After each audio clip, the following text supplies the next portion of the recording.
Caller line లో ఉన్నారండి from California. Yes Naveen garu. నమస్తే అండి. First of all thank you అండి. Thanks TV9. మొన్న రీసెంట్ గా భవానీ రెడ్డి గారితో ఒక డిస్కషన్ లో రేవంత్ రెడ్డి గారి గురించి బాతుల గురించి వచ్చినప్పుడు అది ఈ రోజు ట్విట్టర్ వీటన్నిట్లలో చాలా బాగా వైరల్ అయ్యి అసలు చాలా మీమ్స్ అవన్నీ వచ్చి చాలా అప్రిషియేషన్స్ వస్తున్నాయి. అంటే ఇంత ధైర్యంగా అడిగినందుకు ఇలాంటి ప్లాట్ఫామ్ కల్పించిన TV9 వారికి మా ప్రత్యేకమైన అభినందనలు అండి. ధన్యవాదములు. ప్రజెంట్ అంటే ఒకప్పుడు మామూలుగా మన చిన్నప్పుడు చదువుతూ ఉండేది తెలుగు ఎన్టీఆర్ టైంలో తెలుగు వాళ్ళ ఆత్మగౌరవం తీసుకపోయి ఢిల్లీలో తాకట్టు పెట్టిండ్రు అని రకరకాలుగా మాట్లాడుతూ ఉండే. ఈరోజు ఒక చిన్న సంఘటన చెప్తే దానికి సంబంధించింది. నిన్న కాలిఫోర్నియాలో ఒక ప్రైవేట్ ఎయిర్పోర్ట్లో అంటే కేటీఆర్ గారు గతంలో అమెరికాకు వచ్చినప్పుడు ఏదో ప్రైవేట్ ఎయిర్పోర్ట్ తిరుగుతుందని చెప్పేసి దాన్ని రకరకాలుగా ట్రోల్ చేసిన ఈ మీడియా కానీ లేకపోతే కాంగ్రెస్ నాయకులు కానీ ఈ రోజు నిన్న కేటీఆర్ గారు కూడా రేవంత్ రెడ్డి గారు కూడా ప్రత్యేక విమానంలో కాలిఫోర్నియా దిగినరు.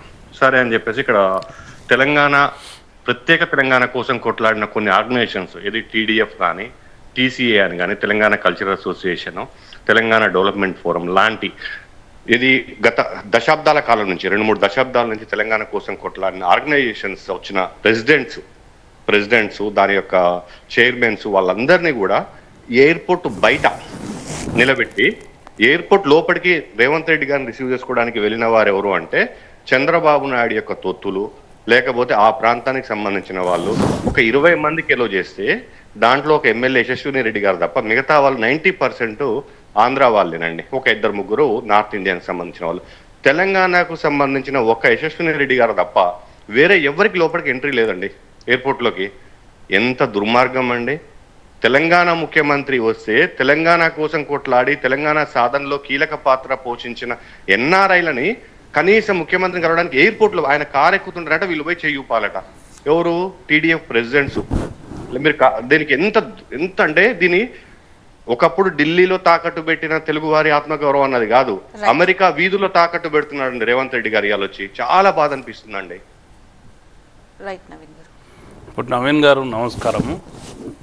ఇదే విధంగా జరుగుతుంది ఇప్పటి వరకు కూడా జరుగుతున్న దాంట్లో మనం ఇంకొక మీరు చెప్తున్న పాయింట్ నేను ఏంటంటే ఎన్నికల ముందు ఇదే రేవంత్ రెడ్డి గారు ఇదే కాంగ్రెస్ పార్టీ చాలా క్లియర్గా చెప్పింది, ఉద్యమకారులను విస్మరించారు, అక్కడిక్కడికి వెళ్ళి తెచ్చుకున్న వాళ్ళని విధంగా జరిగింది, వీళ్ళు వచ్చిన వాళ్ళే ఉద్యమ ద్రోవులదే పరిపాలన జరుగుతుంది అన్నారు. మరి ఉద్యమకారులకు వాళ్ళ శ్రేయస్సు కొరకు ఎన్నో కార్యక్రమాలు చేస్తామని చెప్పి వాళ్ళు ప్రకటించారు. అధికారంలోకి వచ్చిన మరుక్షణమే ఇక్కడ కూడా తెలంగాణ లోపల కూడా ఉద్యమకారులను విస్మరిస్తున్నారు, ఉద్యమం చేసిన వాళ్ళని విస్మరిస్తున్నారు. అదెందుకండి ఆయన ప్రమాణ స్వీకారం చేసినంత వరకు కూడా జై తెలంగాణ అని అనలేని పరిస్థితుల లోపల కంటిన్యూ అవుతున్న పరిస్థితి ఉన్నది.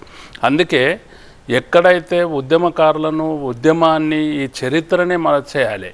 కేసీఆర్ గారు ఆ రోజు నాయకత్వం వహించి మనమంతా ఉద్యమం చేస్తే ఎంతోమంది ఉద్యమ సంస్థలు ఉన్నాయి, ఉద్యమ ఆర్గనైజేషన్స్ ఉన్నాయి. ఆ ఆర్గనైజేషన్స్ అన్నింటినీ కూడా ఆ చరిత్రనే తుడిపేయాలి, ఆ చరిత్రనే మిగిలొద్దు అనే రీతిలో ఈరోజు జరుగుతున్న పరిస్థితి ఉన్నది. కాబట్టి ప్రజలందరూ కూడా గమనిస్తున్నారు, ఉద్యమకారులు గమనిస్తున్నారు, మేధావులు గమనిస్తున్నారు, మీలాంటి వాళ్ళందరూ కూడా దీన్ని అంతా కూడా గమనిస్తున్నారు. కాబట్టి మీతో నేను ఏకీభవిస్తూ ఉన్నా. అన్ని కార్యక్రమాల్లో కూడా ఇదే విధంగా జరుగుతుంది. కాబట్టి మనము అందరం కూడా ఉద్యమకారులు ఈరోజు ఆలోచన చేస్తున్న పరిస్థితి ఉన్నది. ఎక్కడికక్కడ కూడా వాళ్ళందరూ కూడా ఏ విధంగా ఇన్సల్ట్ అవుతా ఉన్నాము, ఏ విధంగా ఈ చరిత్రను తుడిపేయాలనుకుంటున్నారు, ఏ విధంగా ఉద్యమకారులను అణచేయాలనుకుంటున్నది పార్టీ కాంగ్రెస్ పార్టీ అధికారంలోకి వచ్చి అని చెప్పి జరుగుతున్న పరిస్థితి ఉన్నది. కాబట్టి దాన్ని అంతా కూడా ఆ విధంగా జరుగుతున్నది అనేది అది మీరు చెప్పిన మాటలో 100% వాస్తవం ఉన్నది.